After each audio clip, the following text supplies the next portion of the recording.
लेकर मैं सभी से सादर अनुरोध है कि आप कोविड-19 प्रोटोकॉल का पालन करें, आपस में 2 गज की दूरी बनाए रखें। अब मैं मंच पर आमंत्रित करूंगा हमारे बीच हमारे वादक और गायक को कि अपना कार्यक्रम प्रारंभ करें। उससे पूर्व पुनः इस कार्यक्रम के जो निर्देशक हैं हवलदार नंदू साहब से अनुरोध है कि वो आए और अपने नशा से संबंधित एक संगीत के माध्यम से तमाम दर्शकों को जागृत करें। जनाब नंदू साहब।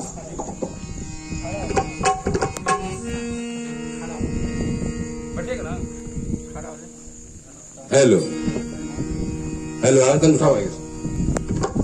Hello hello hello hello.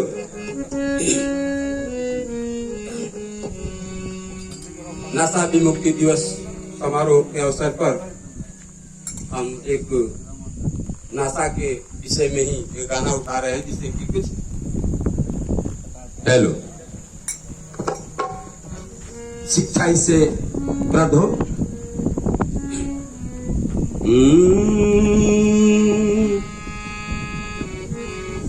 इस गाना में कुछ गुण छुपा हुआ है, इसको ढूंढना है। पियल छोड़ के तू देखिलो शराब,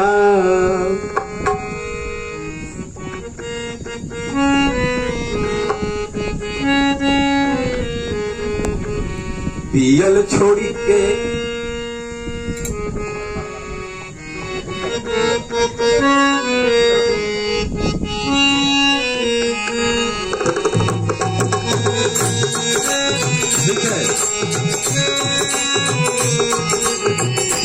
पियल छोड़ी के तू देखिलो शराब हो जाए। पियल छोड़ी के तू देखिलो शराब हो जाए।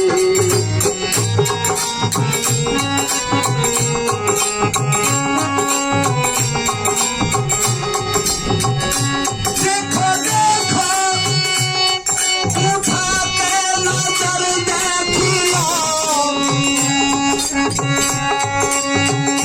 पिए वाला बाबा का मन्ना।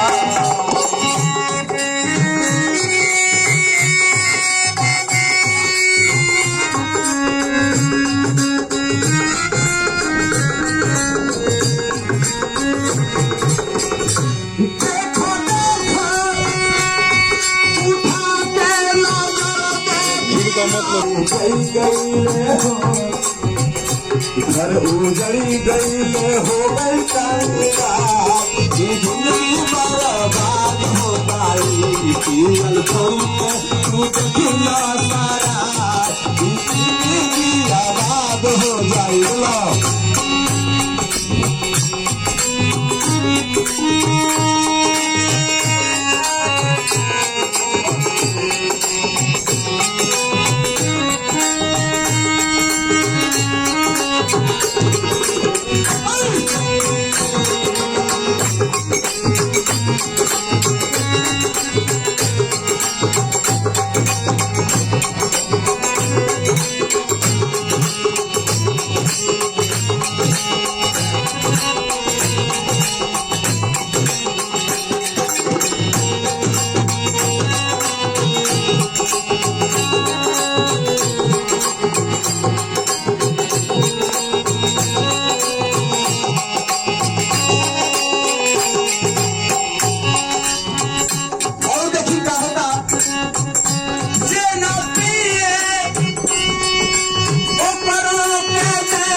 बढ़े जाला हो बढ़े जाला मुझे पथसाला ओकर जिंदगी चार चांद हो जाई पियल करके तू देखला सारा ई दिल आबाद हो जाई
केहू पूछे ना हो केहू पूछे ना निराला बहाल सगन नदिया बंद हो जाई जीवन करके तू देखला सारा ई जिंदगी आबाद हो जाई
नंदू कहले हो नंदू कहले बाचा लाया परमान अपना सपन हो गई नंदू कहले बाचा लाया परमान अपनी से सुंदर कांड हो जाई फूल छोड़ी तू कपिला सारा आबाद हो जाई फूल छोड़ी तू कपिला सारा आबाद हो जाई फूल छोड़ी तू कपिला सारा आबाद हो जाई फूल छोड़ी तू कपिला सारा आबाद हो जाई फूल छोड़ी तू कपिला सारा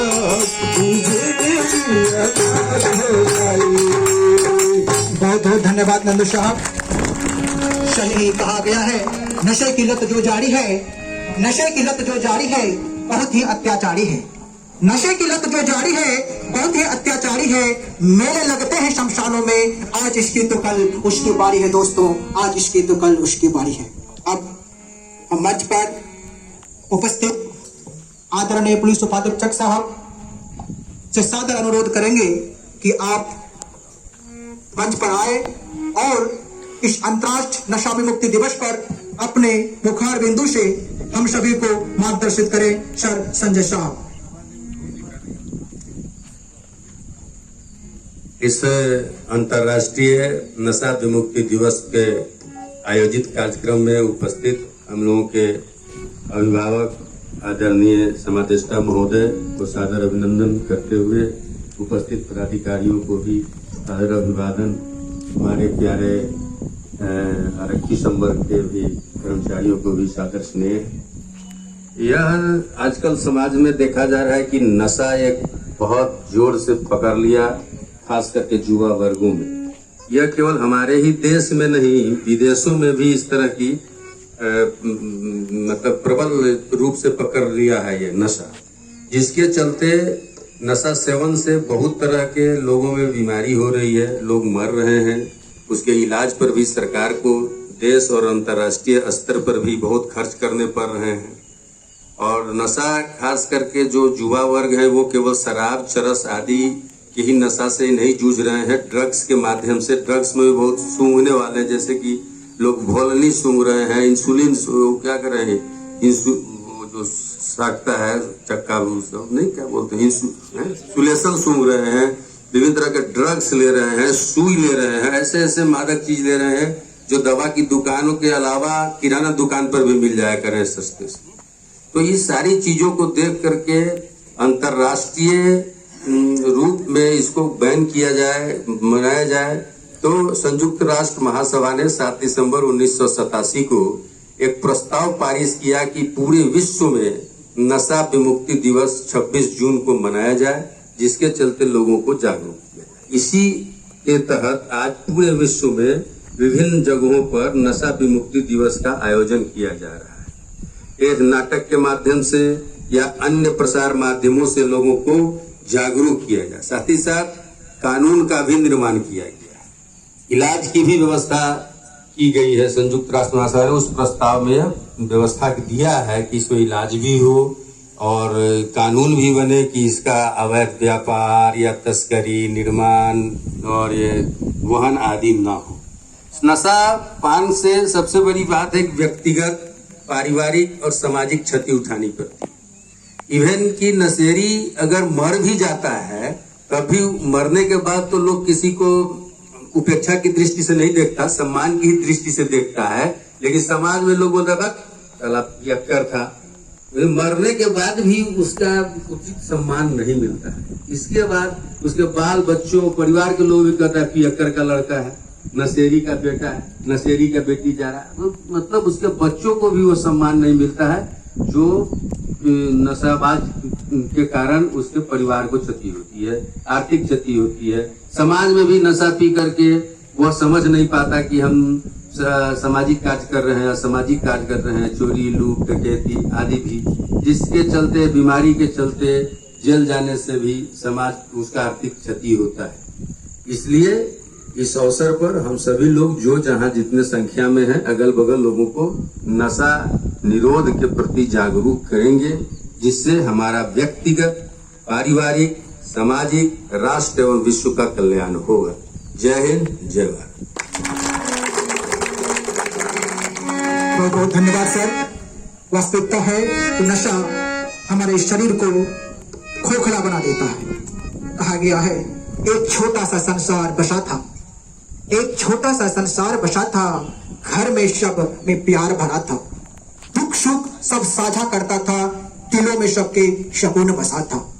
एक दिन एक तूफान आया, एक दिन एक तूफान आया, जब दोस्तों ने खुशी में पेट पकड़ाया। नशे का आदि मुझे बनाया, अंधेरा बेवशी साथ लाया। पल पल मौत को पास पाया, वक्त तब भी कुछ ऐसा आया। माँ को गाली, बाप को मारा, बीबी बहन को बहुत सताया।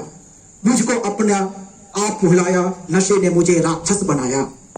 होश मुझे जब थोड़ा आया, होश मुझे जब थोड़ा आया, अपनी नजरों में ही खुद को गिरा पाया।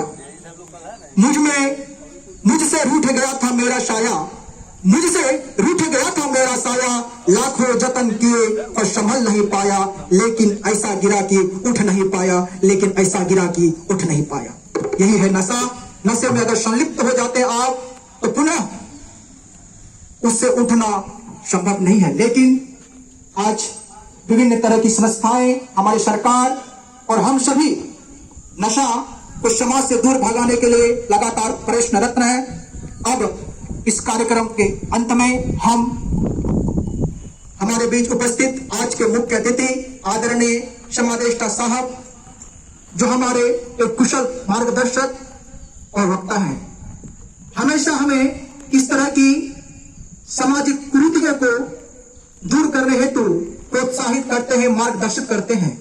उन्हें सादर निवेदन के साथ मैं इस मंच पर आमंत्रित करना चाहता हूं कि आप आए और हम सभी को अपने विचार बिंदु से मार्गदर्शित करें। एक बार समादेष्टा महोदय साहब के लिए जोरदार ताली। समादेष्टा साहब।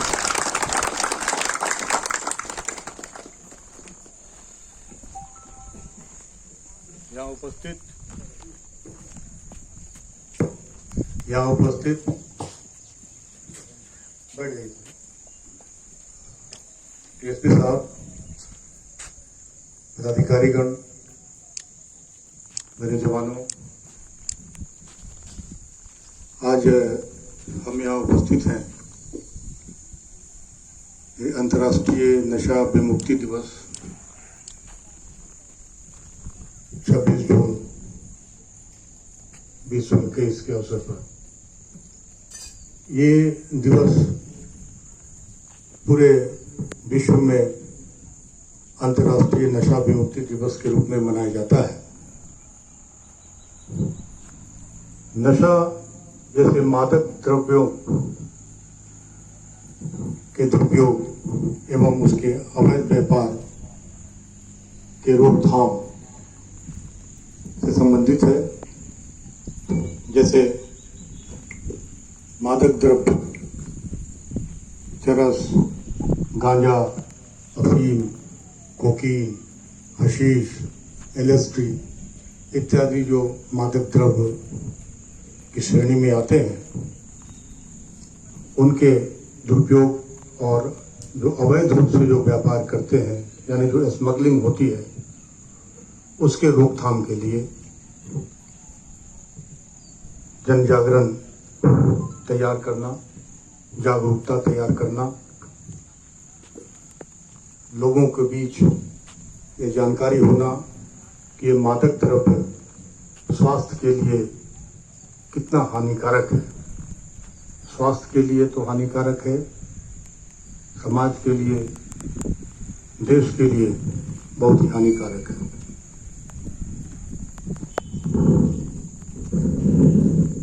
कुछ द्रव्य हैं जिनका इस्तेमाल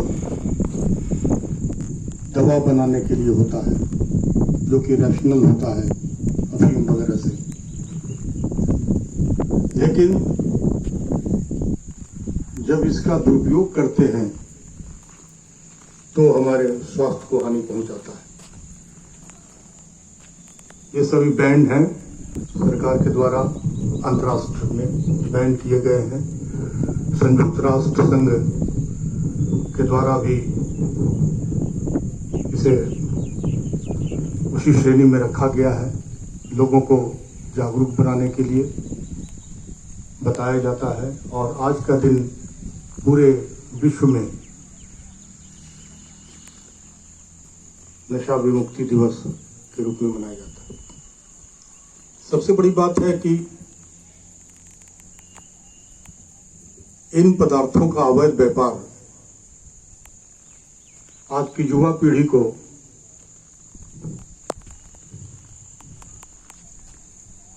पर ज्यादा असर कर रही है। सरकार जैसे हमारे देश में नारकोटिक्स कंट्रोल डिपार्टमेंट, कस्टम विभाग, पुलिस विभाग को ये जिम्मेवारी दी गई है कि इन सभी अवैध व्यापार की रोकथाम करें और उन पर नियंत्रण करें, कार्रवाई करें। सबसे बड़ी बात, हमारी युवा शक्ति को इसलिए चोट पहुंचाई जाती है कि किसी देश की अगर शक्ति को नष्ट करना हो तो उसे ड्रग्स की आदत लगा दो। तो देश के बाहरी दुश्मन भी जो हैं वो इसी ताक में रहते हैं कि किसी देश की युवा पीढ़ी को, एक देश को कमजोर करना है तो उसकी युवा पीढ़ी को कमजोर कर दें, उन्हें इसकी बुरी लत लगा दें। तो इन्हीं किसी देश की अर्थव्यवस्था को अगर चौपट करनी है तो वहां के प्रसार, उस देश में प्रसार प्रसार कर दो, इतना कर दो कि युवा पीढ़ी तो समाप्त हो ही जाए और साथ साथ उनकी अर्थव्यवस्था भी समाप्त हो जाए। तो इससे व्यक्ति की तो क्षति है, उसके स्वास्थ्य की क्षति है, समाज और देश की भी क्षति है। तो ये जिम्मा इसके नियंत्रण के लिए, इसके विरुद्ध कार्रवाई करने के लिए पूरे अंतर्राष्ट्रीय जितने भी देश हैं सभी के पास एक एक विभाग है। जैसे मैंने पूर्व में बताया कि नारकोटिक्स कंट्रोल बोर्ड जो है भारत में, कस्टम है, यहाँ तक कि पुलिस है, इसके रोकथाम में लगी है। लेकिन सबसे बड़ी बात है कि आम नागरिक भी जागरूक रहें कि वो क्या कर रहे हैं। हम जो कर रहे हैं उसके बारे में वो जाने कि हम अच्छा कर रहे हैं या गलत कर रहे हैं।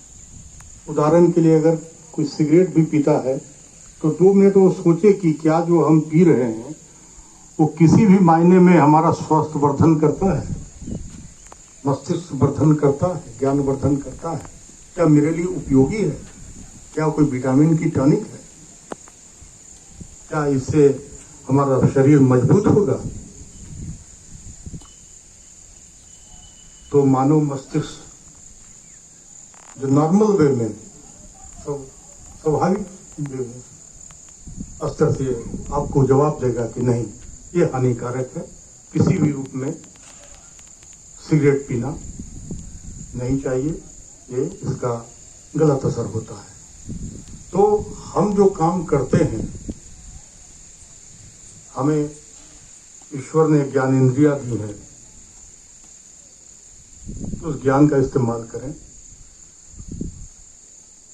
और ये जाने, एक छोटी सी चीज सिर्फ मन में रखें कि मैं जो ये काम कर रहा हूं वो कार्य सही है या गलत है, इसका प्रभाव क्या होगा, तो उत्तर स्वयं मिल जाएगा। तो अब ये जिम्मेवारी हम लोगों की है, बुजुर्गों की है, देश की और विश्व की युवा पीढ़ी को मार्गदर्शन देने का कार्य उस देश के, विश्व के बुजुर्गों पर ही है। क्योंकि बुजुर्ग ज्यादा अनुभवी होते हैं, दुनिया देखे होते हैं, हर एक कृत्य के प्रभाव और कुप्रभाव से अवगत होते हैं, बहुत झंझावात झेलते हैं और एक समृद्ध ज्ञान और अनुभव अर्जन करते हैं। उनका लाभ लेना चाहिए।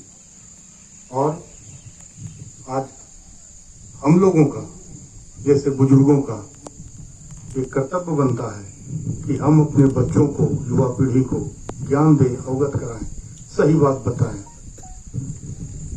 एक शिक्षक के रूप में, एक अभिभावक के रूप में, एक बच्चे के रूप में बताएं और उन क्या करने से क्या गलत होगा, क्या करने से अच्छा होगा। तो सबसे बड़ी बात है चरित्र निर्माण। सबों के पीछे एक वो मजबूत स्तंभ है कि चरित्र का निर्माण करें। चरित्र निर्माण के कुछ तत्व हैं, उन्हें ध्यान रखें। ज्ञानवर्धन, जैसे ज्ञानवर्धन करें, ज्ञान अर्जन करें, महापुरुषों के उपदेशों का अध्ययन करें, उन्होंने क्या क्या कहा है उनका मनन चिंतन करें। साहित्य है, अच्छे साहित्य पढ़ें। साहित्य पढ़ने से उस समय की जो सामाजिक आर्थिक परिवेश है अपने समाज का वो पता चलता है।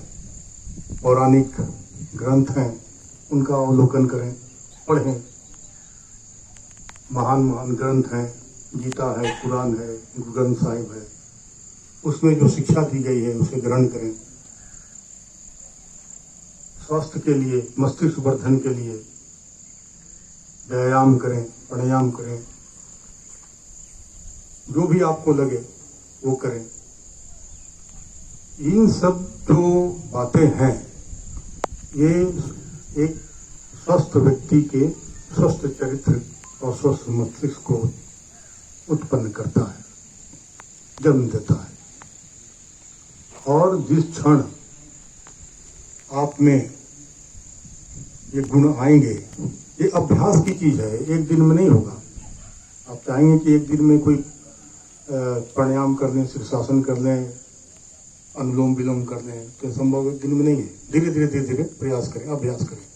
अभ्यास करेंगे तो आप अभ्यस्त हो जाएंगे, पुख्ता होंगे और ये कार्य कर पाएंगे। तो चरित्र निर्माण, जैसे उदाहरण करें,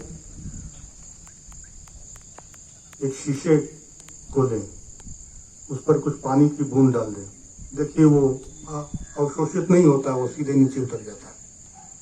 तो यही है मनुष्य की चरित्र भावना। जब आपके अंदर पॉजिटिव थॉट्स आएंगे, पॉजिटिव थॉट्स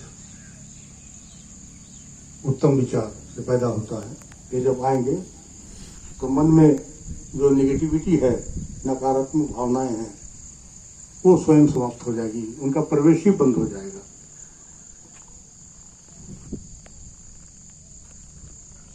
इसके लिए अपने आप को अभ्यास करें, जैसे सद्विचार पर निंदा न करें, प्रसन्न रहें, कभी भी ये मन में न लाएं कि ये बड़ा है, हम ये हैं वो हैं, यानी तुलनात्मक भावना जीवन में कभी नहीं लाएं। हर एक आदमी श्रेष्ठ है। उदाहरण के लिए आपकी उंगली के निशान करीब 700 करोड़ 800 करोड़ विश्व में मनुष्य हैं, पूरे विश्व में। आप बताएं, किसी की उंगली की निशान एक दूसरे से मिलती है? नहीं मिलती है। क्यों नहीं मिलती है? इसलिए नहीं मिलती है कि आप अपने आप में अनोखे हैं और यूनिक हैं। आपकी अपनी अलग पहचान है। आप भी एक यूनिक हैं, किसी से न कम है न किसी से नीचे है। आप में भी गुण है, आपका गुण दूसरे में नहीं है। तो हमेशा प्रसन्न रहें, अच्छे विचार लाएं, पर निंदा न से बचें। कभी किसी बात को लेकर मन में द्वंद्व न रखें। हमेशा सोचें कि हम अच्छे हैं, अच्छे विचार रखें, इससे चरित्र का निर्माण होता है। हम बेवजह परेशान रहते हैं कि मेरे पास ये नहीं है, मेरे उसके पास ये है, ये नहीं है। लेकिन सबसे बड़ी चीज है कि आप देखेंगे कि जिनके पास जो है वो संतोष, उनके पास संतोष की कमी है। तो संतोष भी बहुत बड़ी चीज है। तो आप कहेंगे कि एक अंतर्राष्ट्रीय नशा मुक्ति दिवस है, मादक द्रव्य की बात या व्यापार के रोकथाम की चर्चा हम कर रहे हैं, इसमें ये सब बातें कैसे आ गई अध्यात्म की? ये सब बातें इसलिए है कि किसी बुराई को रोकने के लिए हम अपने अंदर अच्छाई की इतनी गुण पैदा करते हैं कि वो बुराई जो है वो मेरे पास आ ही ना पाए। उदाहरण के लिए, मेरे मन में, किसी के मन में अगर 100 रुपये का नोट नीचे पड़ा हुआ है, ठीक है, पड़ा हुआ है, उठाकर आदमी किसी गरीब को दे दिया, अपने पास नहीं रखा, तो संतोष हुआ, ये सच्चरित हुआ, हमें उसकी आवश्यकता नहीं है। ये हुआ सत्य। तो जैसे हमारे फोर्स में कहा जाता है कि हथियार इंपॉर्टेंट नहीं है, महत्वपूर्ण नहीं है, हथियार के पीछे जो आदमी है वो महत्वपूर्ण है। That is man behind the weapon, man behind the weapon. अब हथियार मेरे पास है और हमें हिम्मत ही नहीं हो रही कि हम कैसे आगे बढ़े और कांप रहे हैं दुश्मन को देखकर, तो हथियार का क्या दोष है? हथियार तो उन्नत किस्म का है, लेकिन शक्ति किस में निहित है? Man behind the weapon. जो आदमी हथियार लेकर पीछे खड़ा है वही शक्ति है। तो बुराइयों को पराजित करने के लिए सत्य, सच्चरित्र, स्वस्थ मस्तिष्क, सकारात्मक सोच, मजबूत इरादा, ये महत्वपूर्ण है। बाकी तो कानून है, नियम कानून है, वो काम करते हैं, लेकिन इन जो तत्व है ये आवश्यक है। आपके मन में लोभ ही नहीं रहेगा तो धन दौलत की आशा क्या कीजिएगा? नहीं। अब धन दौलत की आशा करने के लिए कोई कानून थोड़ी है कि उसको रोको। तो ये निर्माण करना है, तभी युग निर्माण होता है। जब युग निर्माण होगा तो ये सब धीरे धीरे स्वयं समाप्त हो जाएगा। कानून अपना काम कर रही है और व्यक्ति को अपना काम भी स्वयं करना चाहिए। एक बात और मैं कहूँगा कि आप यहाँ 50 हैं तो एक आदमी अगर 10 लोगों को ये बात बताएगा तो सोचें कितना हो जाएगा।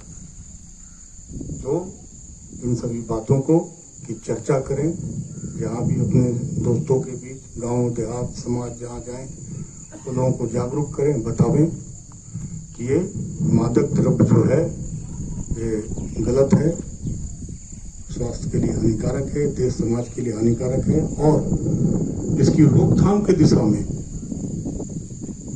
जहां तक हो सके प्रशासन को मदद करें। कोई भी आपको जानकारी मिलती है कि यहाँ इस तरह का व्यापार अवैध चल रहा है, प्रशासन को सूचना दें, दृढ़ होकर काम करें, निडर होकर काम करें। इसी से हमारे समाज का, देश का और परिवार का भला होगा। जय हिंद।